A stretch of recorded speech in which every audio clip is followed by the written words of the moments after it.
Somewhere inside a Los Angeles high-rise, an envelope was about to end. A family's peace forever. And by the time it was finally opened, 5 people in that room would understand that the woman they'd let into their lives had been living behind a wall of lies so carefully constructed that even the people paid to spot deception would have believed her. However, here's what makes this story impossible to ignore. The lie wasn't cruelty. It wasn't manipulation for money or revenge. Someone built that false identity on purpose, brick by brick, specifically to protect a little girl from the very family now standing around that desk waiting to tear the envelope open. Therefore, the real question was never whether Dylan was concealing anything. That much had already been felt by everyone in that office.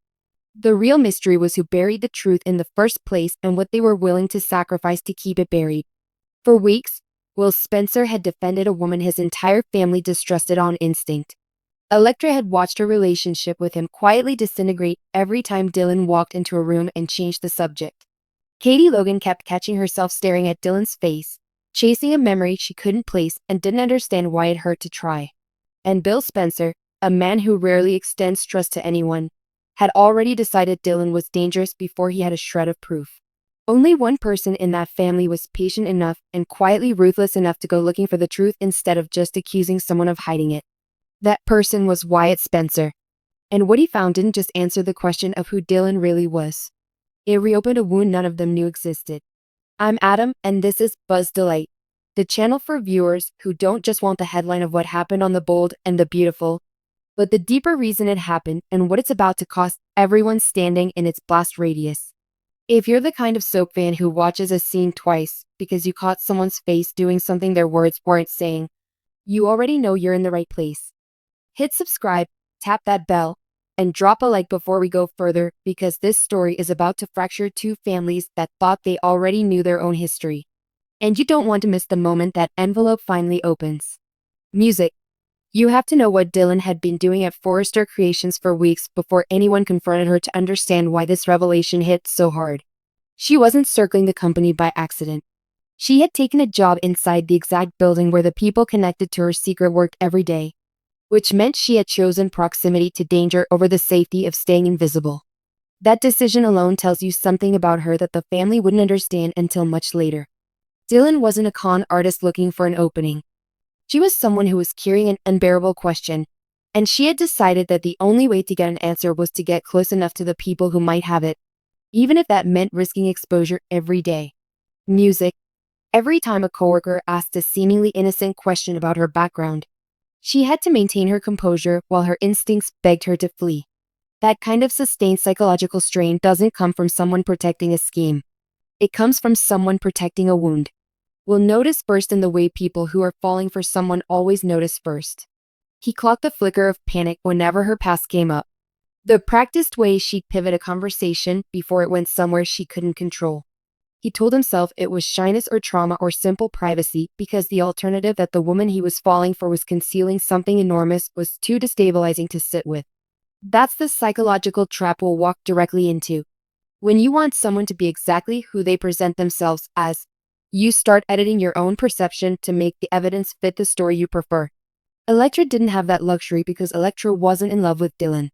She was watching the relationship that was supposed to be hers slowly root itself toward a stranger, which meant she had every incentive to keep her eyes open. And jealousy, as uncomfortable as it is, has a way of sharpening observation that affection tends to dull. Katie's reaction was the strangest of all and also the most important because Katie wasn't threatened by Dylan the way Electra was. She had no romantic stake in this. And yet something about Dylan kept snagging in her memory like a splinter she couldn't locate. The tilt of her head when she was nervous, the exact shape of her eyes when she was trying not to cry. These aren't the kinds of details a person consciously studies in a stranger. They're the kinds of details that live in the body, in the part of memory that recognizes a person before the mind catches up and explains why. When Katie found herself asking Dylan almost involuntarily whether they'd met before, she wasn't fishing for information. She was reacting to a recognition she couldn't yet name. And the fact that it frightened her just as much as it frightened Dylan should have told everyone in that building that this wasn't a simple case of a new hire being coy about her resume. Bill predictably skipped the nuance entirely and went straight to threat assessment. That's who Bill is at his core. He doesn't sit with ambiguity. He identifies a variable that could hurt someone he loves and he moves to eliminate it. Consequences be damned. His warning to Dylan wasn't really about protecting Will from a con artist.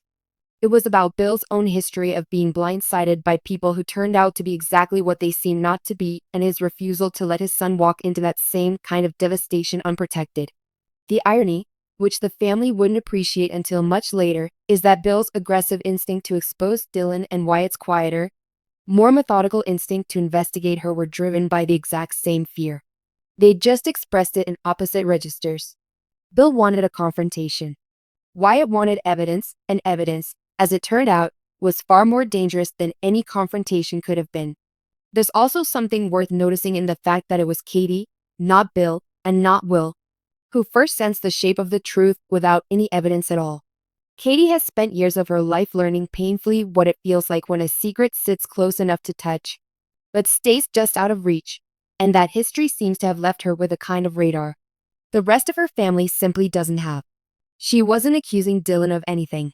She was reacting the way a person reacts when an old wound gets pressed on without warning. And the fact that she couldn't articulate why only made it more unsettling for her. It's a small detail easy to miss in the middle of everything else unfolding. However, it is significant because it suggests that Dylan's mother was not the sole owner of the family's buried secrets.